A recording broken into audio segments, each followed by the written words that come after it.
తెలుగు రాష్ట్రాల్లో పలు చోట్ల స్వల్ప భూ ప్రకంపనలు వచ్చాయి. ఇవాళ ఉదయం 7:27 కొన్ని సెకండ్ల పాటు భూమి కంపించింది. హైదరాబాద్ నగరంలోని పలు ప్రాంతాలతో పాటు ఉమ్మడి ఖమ్మం, రంగారెడ్డి, వరంగల్, కరీంనగర్ జిల్లాల పరిధిలో ప్రకంపనలు వచ్చాయి. ఇక హైదరాబాద్ నగర పరిధిలోని వనస్థలీపురం, హయత్ నగర్, అబ్దుల్లాపూర్ మెట్ పరిసర ప్రాంతాల్లో భూమి కంపించింది.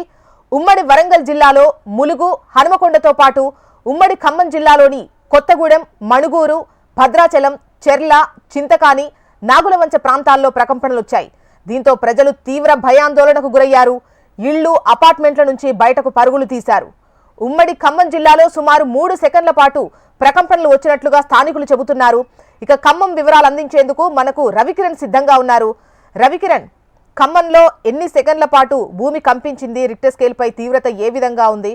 దీనికి సంబంధించి ముఖ్యంగా ఏ ఏరియాస్ ఎక్కువగా ఎఫెక్ట్ అయినట్టు కనిపించింది? డీటెయిల్స్ ఎలా ఉన్నాయి? చూసిన ఉమ్మడి ఖమ్మం జిల్లా వ్యాప్తంగా కూడా భూకంపం ప్రజలను అయితే భయభ్రాంతులకు గురి చేసింది. ఉదయం 7:26 నుంచి దాదాపు 7 సెకండ్ల పాటు వచ్చినట్టుగా స్థానికులు చెప్తున్నారు. దీని మీద రిక్టర్ స్కేల్ మీద కూడా 5.3 పాయింట్లు నమోదైంది. 3 సెకండ్ల పాటు భూమి కంపించినట్లుగా అధికారికంగా సమాచారం వస్తుంది. దాదాపు తెలంగాణ రాష్ట్రం మొత్తానికి ములుగు జిల్లా కేంద్రం నుంచే దాదాపు 40 కిలోమీటర్ల మేర ఇదంతా కూడా రేడియేషన్ లో పూర్తిగా భూమి కంపించినట్టుగా తెలుస్తుంది. చుట్టుపక్కల జలాలు ఇళ్లలోంచి బయటకు వచ్చి పరుగులు తీసిన పరిస్థితి ఉంది. భూమి కంపించడంతో ఇళ్లలో ఉన్నటువంటి వస్తువులన్నీ కూడా ఒక్కసారిగా వాటంతటవే కింద పడడంతో భయాందోళనకు గురయ్యారు. జిల్లా వ్యాప్తంగా చాలా ప్రాంతాల్లో కూడా ఇటు ఖమ్మం జిల్లాకు సంబంధించి ఖమ్మం, కొత్తగూడెం, భద్రాచలం, అలాగే సత్తుపల్లి, అసూరాపేట, మణుగూరు లాంటి ప్రాంతాల్లో కూడా అందరూ కూడా బయటకు వచ్చి ఒక్కసారిగా ఏం జరుగుతుందో తెలిసే లోపలే 7 సెకండ్ల పాటు భూమి అంతా కూడా భూకంపంతో ఒక్కసారిగా రియాక్ట్ అయింది. దీంతో అందరూ కూడా భయాందోళనకు గురయ్యారు. చాలా ప్రాంతాల్లో కూడా ఎవరి పనులు వారు చేసుకున్న సమయంలో ఒక్కసారిగా ఈ షేక్ అనేది రావడంతో భూకంపం రావడంతో ఆ ప్రాంతంలో ఉన్న ప్రజలు ఒక్కసారిగా భయాందోళనకు గురయ్యారు. ముఖ్యంగా అపార్ట్మెంట్లు ఎక్కువ ఉన్నటువంటి ప్రాంతాల్లో వాళ్ళైతే అపార్ట్మెంట్స్ లో ఉంటే షేక్ రావడం వల్ల ఒక్కసారి అందరూ కూడా కిందకు వచ్చి అరుపులు, కేకలు పెట్టడం జరిగింది. అసలుకి దీని మీద ఇప్పటికే అధికారులు కూడా పర్యవేక్షణ చేస్తున్నారు. ముఖ్యంగా సింగరేణి బెల్ట్ ఉన్నటువంటి ప్రాంతాలు, ఓపెన్ కాస్ట్లు ఉన్నటువంటి ప్రాంతాలు, మణుగూరు, సత్తుపల్లి, కొత్తగూడెం, ఇల్లందు ఇలాంటి ప్రాంతాల్లో ఎక్కువగా ఈ వైబ్రేషన్ ఎక్కువ వచ్చినట్టుగా చెప్తున్నారు.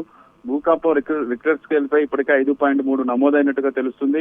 ములుగు జిల్లా నుంచి దాదాపు 40 కిలోమీటర్లు, అంటే ఇటు మహారాష్ట్ర బోర్డర్ కావచ్చు, అలాగే ఇటు ఛత్తీస్గఢ్ బోర్డర్ కావచ్చు, దాదాపు పెద్ద ఎత్తున భూకంపం వచ్చినట్టుగా అయితే మనకైతే సమాచారం ఉంది. దీంతో పాటుగా ఛత్తీస్గఢ్ అలాగే మహారాష్ట్రలో కూడా దాదాపు 15 సెకండ్ల పాటు భూకంపం వచ్చినట్టుగా ఇప్పటికైతే సమాచారం ఉంటుంది. ఇప్పటికే గిరిజన ప్రాంతాల్లో ఉన్న ప్రజలు కూడా ఒక్కసారిగా షాక్ గురయ్యారు. ఎన్నడూ లేని విధంగా గత 20 ఏళ్ళలో ఎప్పుడు కూడా ఇంత పెద్ద ఎత్తున భూకంపం రాలేదు. సింగరేణి ఓపెన్ కాస్ట్లు ఉన్నటువంటి ప్రాంతాలు, సింగరేణి గనులు ఉన్నటువంటి ప్రాంతాల్లో గతంలో 20 ఏళ్ల క్రితం ఒక్కసారిగా కొత్తగూడెం అలాగే పాల్వంచ కొన్ని ఏరియాల్లో కొంత భూకంపం అనేది వచ్చింది. మరలా 20 ఏళ్ల తర్వాత ఇలా ఖమ్మంలో కూడా ఎత్తైన ప్రాంతం, గుట్ట ప్రాంతంగా ఉన్నటువంటి ప్రాంతం ఖమ్మంలో కూడా భూకంపం రావడంతో అందరూ కూడా షాక్ గురయ్యారు. ప్రస్తుతం అయితే అందరూ కూడా మరలా వచ్చే అవకాశం ఉందంటూ కూడా దీనికి సంబంధించిన రిపోర్ట్స్ వస్తున్న నేపథ్యంలో ఒక్కసారిగా అయితే షాక్ గురవుతున్న పరిస్థితి ఉంది. చూసిన ఓకే, రైట్ రవికిరణ్.